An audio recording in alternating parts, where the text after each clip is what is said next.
بسم اللہ الرحمن الرحیم۔ اپنے روح کے باغ میں صبر کی کھیتی کاشت کرو، بے شک اس کا بیج کڑوا ہے لیکن پھل میٹھا ہے۔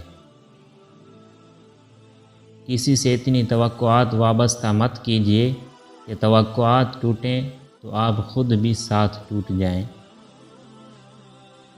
رحم اس فضل کو کہتے ہیں جو انسانوں پر ان کی خامیوں کے باوجود کیا جائے۔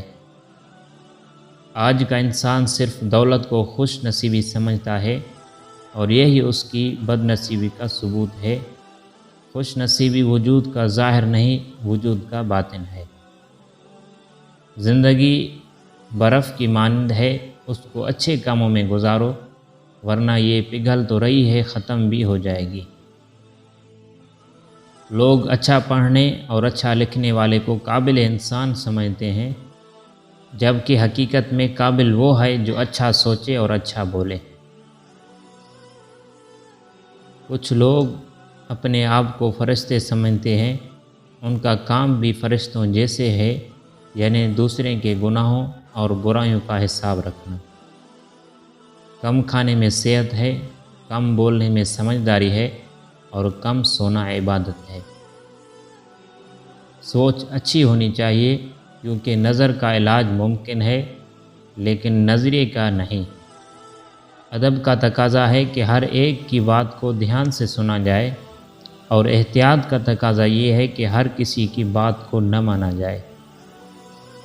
سب سے اچھی زندگی وہ بسر کرتے ہیں جو اپنی ضرورت پوری کرنے کے لیے اللہ کے سوا کس اور پر بھروسہ نہیں کرتے۔